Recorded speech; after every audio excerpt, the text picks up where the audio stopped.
hitungan detik saja, rumah-rumah bisa hancur, tanah runtuh, dan ratusan orang kehilangan nyawa. Itulah yang terjadi di Cianjur pada November tahun 2022.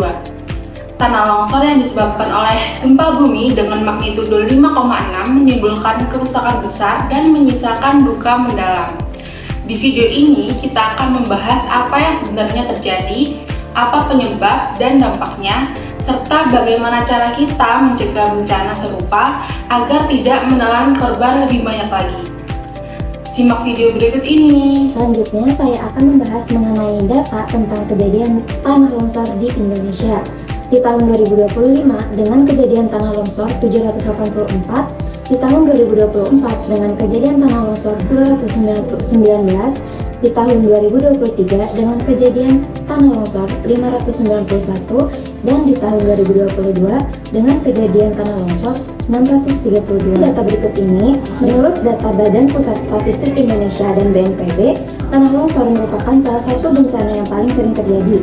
Setiap tahunnya, sejak 2018 hingga 2023, tercatat antara 591 hingga 1.326 kejadian tanah longsor. Data visual ini terlihat bahwa Pulau Jawa, khususnya Jawa Barat dan Jawa Tengah, menjadi wilayah paling rawan. Bahkan, dalam 4 bulan pertama tahun 2025 saja, sudah terjadi tanah longsor di berbagai daerah seperti Pekalongan, Bogor, Bali, Bima, Mojokerto, Ciamis, hingga Cianjur. Di sini kami akan berfokus pada kejadian tanah longsor di Kabupaten Cianjur tahun 2022 yang terjadi pada 21 November 2022. Gempa bumi berkekuatan 5,6 magnitudo mengguncang wilayah ini. Getaran kuat tersebut memicu tanah longsor di berbagai titik, terutama di Kecamatan Cugenang dan Warung Kondang. Data dari BNPB mencatat 720 orang terdampak langsung, dengan total kerusakan mencapai 15.485 unit bangunan, mulai dari rusak berat, sedang, hingga ringan. Selanjutnya, apa yang membuat Cianjur menjadi begitu rawan? Faktor utamanya adalah guncangan gempa yang menyebabkan deformasi tanah hingga minus 101 mm. Ditambah lagi, kondisi tanah di wilayah ini didominasi oleh jenis andesol dan kambisol yang sifatnya gembur, tidak lengket, dan mudah jenuh air. Dari sisi geografis, Cugenang berada di daerah perbukitan dengan topografi curam dan dilintasi sesar aktif, termasuk Sesar Cimandiri dan Sesar Baru Cugenang. Ditambah dominasi batuan vulkanik muda dan curah hujan tinggi, kombinasi faktor inilah yang membuat risiko longsor sangat besar.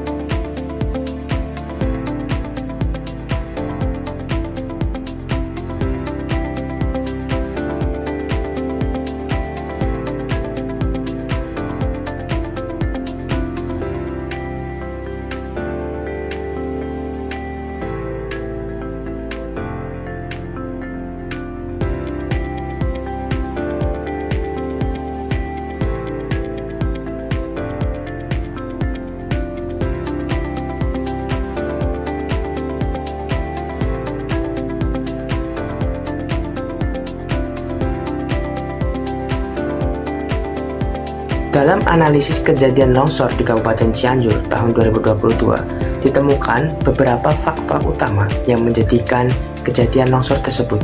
Secara garis besar, dibagi menjadi dua. Yang pertama ialah faktor secara langsung, dan yang kedua adalah faktor secara tidak langsung.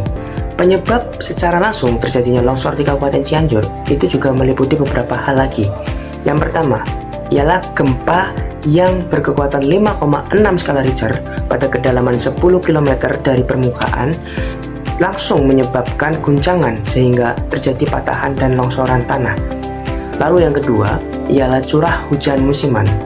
Perlu kita ketahui juga bahwa kejadian longsor ini itu terjadi pada musim penghujan, sehingga itu tentu mempermudah longsornya tanah. Dan yang ketiga adalah retakan dan deformasi tanah. Analisis tim SAR menunjukkan adanya penurunan permukaan tanah hingga mencapai 101 mm di Kecamatan Cugenang, Kabupaten Cianjur.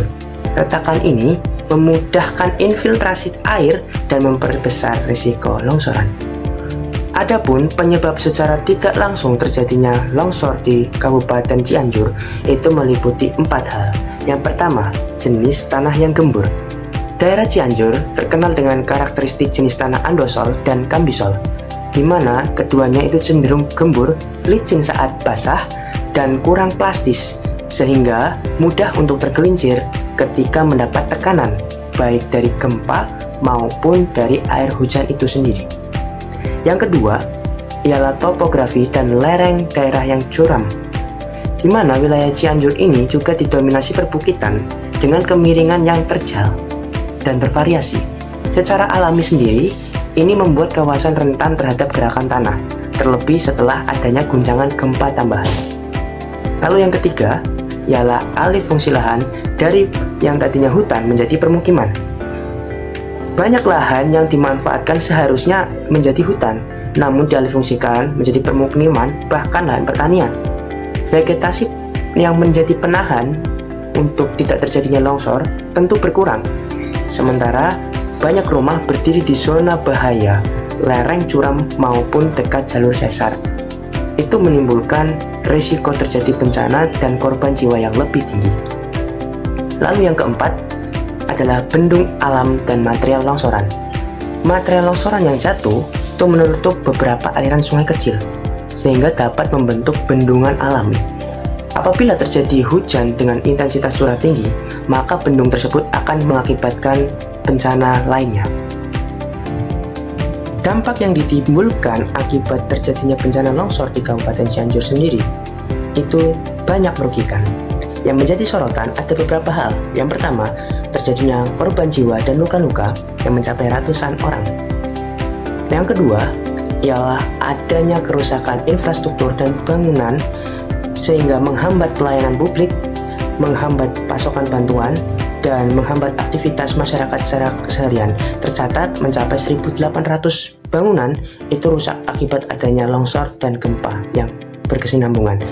Lalu, yang ketiga, ialah akses jalan terputus sehingga menghambat logistik untuk disalurkan dan masyarakat akan kesulitan mendapatkan bantuan. Lalu yang keempat ialah resiko adanya kejadian bencana susulan yang menjadi waspada bagi masyarakat dan juga pemerintah setempat. Dampak yang diakibatkan dari kejadian longsor di Kabupaten Cianjur sendiri pasti tidak jauh-jauh dari dampak kesehatan.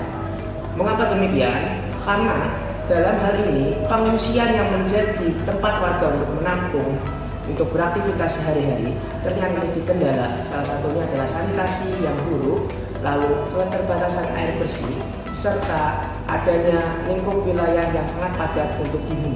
Berdasarkan data yang diperoleh dari Health Emergency Operational Center, terdapat beberapa jenis penyakit yang ditimbulkan dari bencana longsor di Kabupaten Cianjur. Yang pertama, ialah infeksi saluran pernapasan akut, di mana menjadi kasus tertinggi dengan 1.105 kasus yang disebabkan oleh beberapa hal. Yang pertama ialah udara dingin, lalu debu reruntuhan, serta lingkungan pengungsian yang cukup padat. Yang kedua ialah penyakit diare, menjadi penyakit urutan kedua terbanyak pada kejadian akibat longsor ini. Puncaknya terjadi pada 26 November tahun 2022 dengan 122 kasus. Ini disebabkan oleh beberapa hal, salah satunya adalah sanitasi air yang buruk, lalu keterbatasan sumber air bersih. Penyakit yang ditimbulkan dari bencana longsor untuk yang ketiga terbanyak ialah penyakit kulit, di mana penyakit kulit ini mencapai 240 kasus pada tanggal 29 November tahun 2022. Penyebabnya tidak ada lain ialah keterbatasan air bersih. Sebagian warga juga terpaksa menggunakan air di sekitar sungai pada pengungsian. Dan yang terakhir keempat ialah penyakit akibat vektor, yaitu demam berdarah. Dalam hal ini diakibatkan oleh genangan air di sekitar pengungsian yang cukup banyak menjadi tempat berkembang biak nyamuk Aedes aegypti. Apa aja sih pencegahan tindak lanjutnya? Pertama, penegakan aturan bangunan tahan gempa. Banyak rumah roboh karena tidak sesuai standar konstruksi. Kedepannya, semua pembangunan, baik rumah, sekolah, maupun fasilitas umum harus mengikuti building code agar aman saat gempa. Yang kedua, pemetaan wilayah rawan. Gempa Cianjur dipicu sesar baru bernama sesar Cugenang yang sebelumnya belum terdata. Karena itu, peta resiko gempa dan longsor harus selalu diperbarui lalu dijadikan dasar dalam tata ruang wilayah. Yang ketiga, edukasi dan sosialisasi. Kesadaran masyarakat harus terus ditingkatkan lewat pelatihan, simulasi evakuasi, hingga cara kreatif seperti pertunjukan budaya. Dengan begitu, semua orang termasuk anak-anak tahu apa yang harus dilakukan ketika gempa datang. Keempat, latihan kesiapsiagaan rutin. Apel kebencanaan dan simulasi evakuasi perlu dilakukan secara berkala bersama BPBD, TNI, Polri, PNI, relawan, dan masyarakat agar koordinasi semakin cepat saat bencana terjadi. Yang kelima, pengaturan tata ruang. Hunian tidak boleh dibangun di atas jalur patahan aktif atau lereng curam yang rawan longsor. Relokasi ke wilayah aman sangat penting untuk melindungi keselamatan warga. Yang keenam, memperkuat desa tangguh bencana. Program ini memastikan setiap desa punya layanan dasar, sistem penanggulangan bencana, serta kesiapsiagaan masyarakat yang baik. Dengan begitu, desa lebih siap menghadapi gempa. Ketujuh, mitigasi longsor. Gempa Cianjur memicu longsor di Kecamatan Cugenang. Pencegahannya bisa dilakukan dengan pemetaan kerentanan tanah, menjaga vegetasi di lereng, dan membuat drainase yang baik. Melalui langkah-langkah pencegahan ini, kita berharap bencana seperti gempa Cianjur tidak lagi menimbulkan kerugian sebesar sebelumnya. Ingat, bencana memang tidak bisa kita hindari, tetapi dampaknya bisa kita kurangi. Nah, itu tadi pembahasan mengenai bencana tanah longsor di Cianjur pada tahun 2022. Tanah longsor memang sulit dihindari, tapi kita bisa mengurangi dampaknya kalau peduli pada lingkungan dan siap menghadapi kemungkinan bencana.